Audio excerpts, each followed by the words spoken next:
Thank you, ladies and gentlemen. Good to be here. So I'm going to talk today about a couple of things. One is, why haven't the gold stocks moved? We keep hearing that from everybody. It's the number one question that people ask me. And then I'm going to look at what I think is the future for the gold stocks. So some of this you'll all know, but I really think it's worth refreshing our minds. So, in the last 2 years, since October of 2023, at the bottom, 2022, gold is up it's up over 70% since then. Now, we all know that, and I know you know this, but I just really want to go over it because it's important for my conclusions. We all know why gold is up so much. First of all, is central bank buying. You can see there, 2022, 2023. And then the bit at the end, 2024, is only the first 6 months because we still don't have the final numbers. But the final numbers are going to take us, if not to a new record, they're certainly going to take us over 600 tons. So another good year for gold. So that's the number one reason gold has gone up. The second reason that a lot of people don't focus on is at the beginning of last year, we saw a sudden spike in Chinese buying, and this is Chinese trading, and then it moved over to Chinese consumers and small investors and retail buying gold. And that continued all the way through to the middle of the year. At the same time as this was going on, ETF flows, both in Europe and in North America in particular, were negative. And you can see that here on this rather complicated, I'm happy to send all these slides to anyone who gives me an email, by the way. But the dark blue is North America, and the green, I guess, is Europe. And you can see how all the way through to the middle of last year, there were outflows from the ETF, particularly in North America. And I'll update this a little bit later. So people are saying, well, what's going on? Why are Americans selling, for goodness sake? And by Americans, I include, North Americans. It's not a political statement on you becoming the 51st state. It's just North Americans. Why are North Americans selling when gold is going up like this? And when you think about it, the reasons were really quite straightforward, quite simple. You had a seemingly strong economy. You had inflation coming down and seemingly under control. You had a seemingly strong stock market. You had a reasonably strong dollar.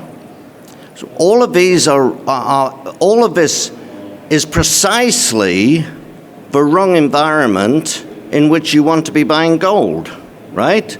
You want to be buying gold when the dollar's low, when the economy's weak, when interest rates are below, when inflation is above interest rates, when the stock market's rolling over. That's when you want to be buying gold. And so it was not at all illogical for those 2 years that though gold price was going up, Western investors were selling. Now, traditionally, gold starts to move when the Fed first cuts interest rates. And of course, it's not only the Fed as we know, but it's central banks around the world that have been cutting rates. So if you look at really the end of 2023, but all of 2024, you saw central banks around the world, other than Japan, cutting interest rates. And cutting interest rates, importantly, cutting interest rates before inflation was finally killed. And we'll come to that part later. And so the way I look at it is that the last 2 years were really, in opera terms, the overture. And the curtain was simply rising once the Fed started cutting rates. Now, it hasn't completely worked out. It hasn't completely worked out the way one would expect. Because as we know, with the election of Donald Trump, gold took a big hit. In North America, the flows have picked up again, the outflows, because we started to see inflows in August, September, beginning of October, and then once it looked like Trump was going to be elected, and after he was elected, we saw gold take a hit, but we also saw the outflows from the GLD as well as the GDX and the GDXJ, so the gold stocks as well as the gold picked up. Now, why was that? Well, I think we all know it's because there was optimism about what Trump might be able to do. Optimism about the economy getting stronger, optimism about cutting regulation, optimism about these two characters here, cutting government waste and cutting spending. But let's just step back, to the beginning of what I was saying. Has anything really fundamentally changed for the people that have been buying gold? The central banks that have been buying gold are buying gold because they want to diversify away from the dollar in the face of the weaponization of the dollar. Has that changed? When President Trump threatens that if you leave the dollar, you're going to get 100% tariffs, does that make South Africa and Brazil say, oh, awfully sorry, it was just a joke, we didn't really mean it? Or does it make them say, we'd better step up our defenses against the weaponization of the dollar?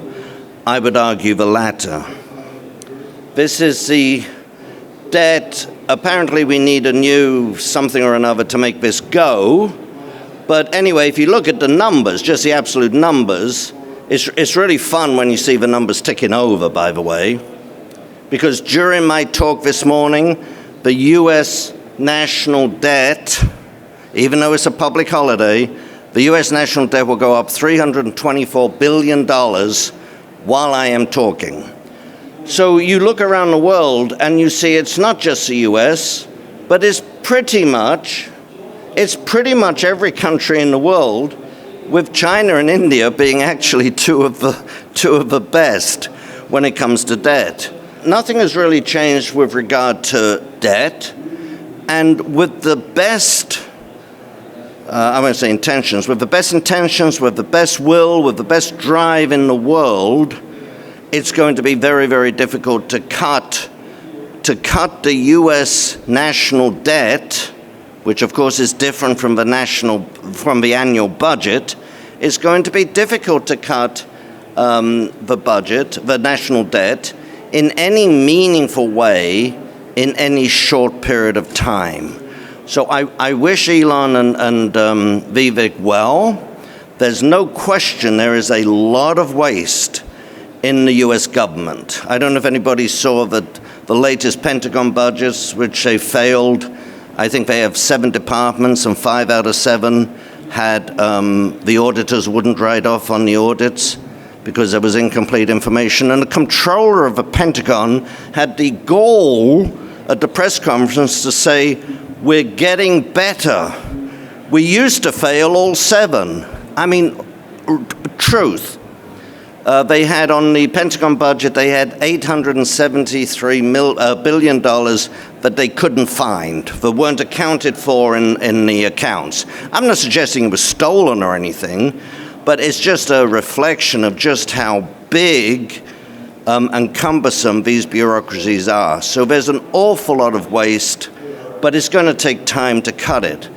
And that's just a budget. When you come to the national debt, 36 trillion for the U.S. doesn't even begin to say what the real situation is, because that number that everyone quotes about the national debt, it excludes all of the unfunded liabilities.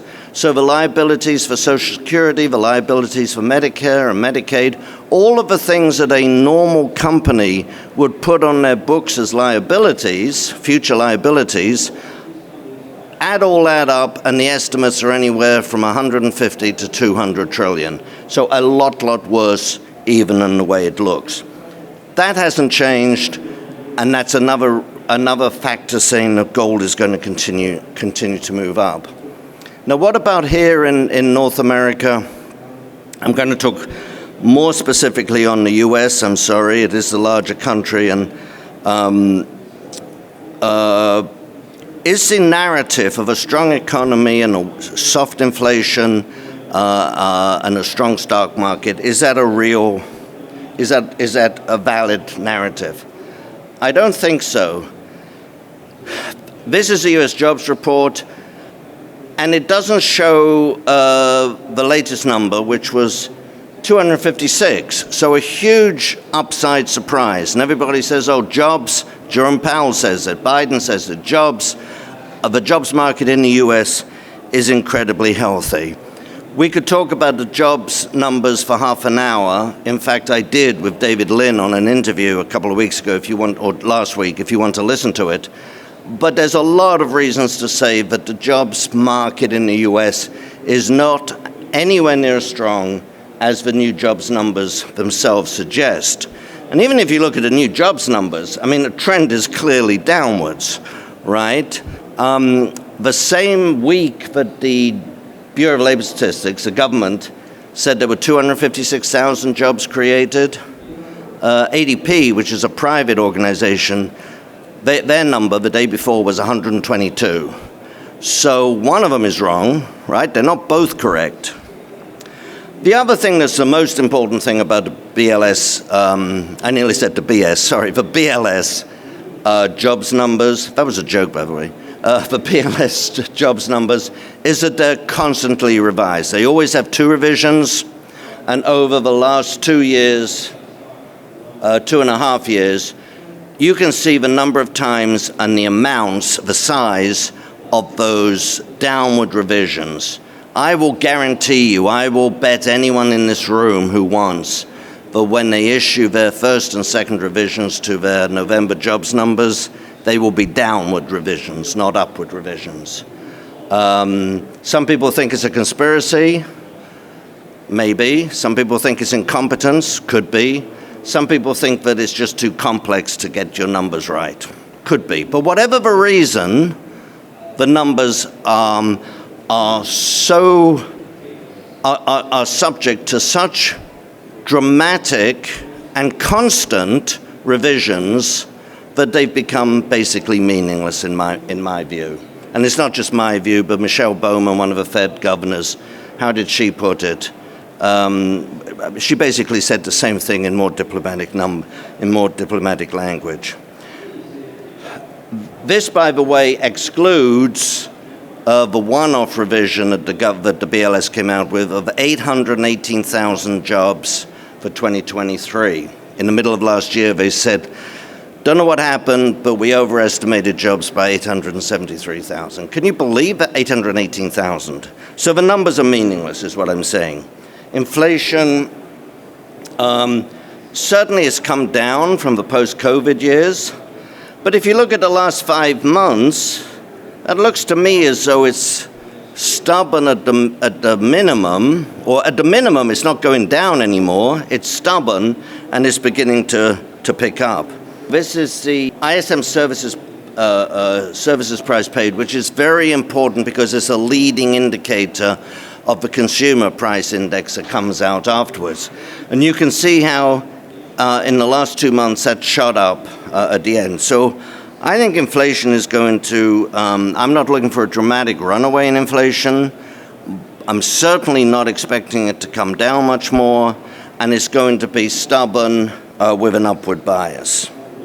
And that's at the same time that the Fed and other central banks around the world are cutting rates. So they're cutting rates, and this is important, they're cutting rates before they've killed inflation. If you're Paul Volcker in 1980 and you cut rates dramatically, it's after you've killed inflation, right? But this is the opposite. And this is just a reflection of the dollar. In the last 4 years, not a political statement, in the last 4 years, you can see that the dollar has lost a significant amount of its purchasing power because, of course, the consumer price index is cumulative. It builds on itself, right? We all know that. But if it's 9% one year and 5% the next year and 3% the next year, well, it's 22% because it's cumulative and compounding is 22% over 4 years. So it's meaningful, and people's wages have not kept up with the cumulative increase in the cost of living. And I think we're going to, just to finish on that point, I think we're going to start to see Is already affecting the lower half of the population, lower half in terms of net assets and income. It's already affecting them dramatically as we have record credit card defaults, and now we're seeing record credit card write-offs. Not just the US, but around the world. The IMF is saying global inflation 5.9% this year. Again, that's almost 3 times the arbitrary target. So inflation is not under control. The economy is weakening, in my view. And this is good for gold. That's called stagflation. When you have stubborn inflation and a slow economy, you don't have to have runaway inflation. You don't have to have a depression. But the combination of stagflation, weak growth, and high inflation favors gold. And that's the period we're heading into. Now, just to get to gold stocks, and we all know, if you look at the first four groups of bars there, we all know that gold stocks typically well outperform gold at the beginning of a gold bull market. Each of these is a period, 12 months, 3 months, 4 months, 3 months. All of these is a period after gold itself bottomed. And you can see that in 1986, for example, the gold stocks were up 82% while gold was 6%. It's only this time, and this time really is different, it's only this time that we haven't seen that leverage in gold stocks. Now, the gold stocks I looked this morning as of the beginning of last year until Friday, the US index is up 19%, so it's not totally a disaster, right? I'll take 19% if I get it every year, but it's certainly nothing like what we would expect from the past. Now, again, as I said, what we saw from October of 2022, really all the way through to September of last year, was simply a prelude or the overture, and people buying gold for different reasons than people normally buy gold. So I think the gold market really just began in September with an interruption from the Trump election. I'm going to race through this now, sorry. The other thing that's really important to understand is the margins are going up. Typically when the price of gold goes up, then so too does the price of energy and the price of steel for construction, and the commodity currencies go up. And so the margins don't necessarily go up as much as you expect based just on the price of gold. What we're seeing this time, although everyone's been focused, all the companies in their analyst calls every quarter focus on costs, the plain fact is that the price of gold is moving up much more significantly and dramatically than are the costs. So when you have all-in sustaining costs of $1,400 or $1,450, which is more at the top end for the large companies, and you're selling your product at $2,700, those are pretty strong margins. So every quarter last year, the margins, the cash flow of the gold miners increased every single quarter. But the stocks are still very, very cheap. This is Agnico Eagle, and I pick Agnico Eagle because not only is it one of the top stocks, it's the second largest now, but there's no particular hairs on it. It's not like VRIC, you say, oh, well, that's cheap because of Mali and Pakistan. There's no reason people point to and say, well, Agnico is undervalued because. In addition, the Agnico Eagle stock has performed well. And yet, look at the price to cash flow. The estimate for, we don't have the fourth quarter out yet, of course, but the estimate for ending the fourth quarter is significantly under 10%. You can go back 40 years, the entire history of Agnico, and that's in the lowest decile. So when gold is at record highs, you expect margin expansion. You do not expect the stocks to be selling in their lowest decile. The XAU, which is the US, the main gold and silver index, is actually less expensive on a valuation basis than the S&P. Very, very unusual. Very unusual. Look at price to cash flow. 9 times cash flow for the XAU, 20 times for the S&P. And then I'll leave you with, I've got 34 seconds. This just blows my mind. If you look at this, you've got Newmont, the largest gold mining company in the world, 45 billion. You've got new gold production each year is 328 billion. The value of the top 100 gold mining stocks in the world, 410 billion. The value of all gold that has ever been mined in the history of the world, 14 trillion, and, drum roll please, the 5 largest stocks in the world are 15.1 trillion. The entire gold market is less by a significant amount than just 5 US companies. Can this continue? I mean, I don't think so. I don't think so. And the significance of this graph, of course, is that when people, particularly in North America, when people turn to gold stocks, as they will when these stocks continue to roll over. I don't know if anyone's looked at a chart of Apple recently or a chart of Microsoft recently. These stocks are rolling over. When they roll over and people start taking their money out of the high-tech leaders and they start looking for other places to put money, some of it might go to crypto, some of it might go to real estate, some of it will go to value stocks, but some of it will go to these very, very undervalued gold stocks. Thank you so much.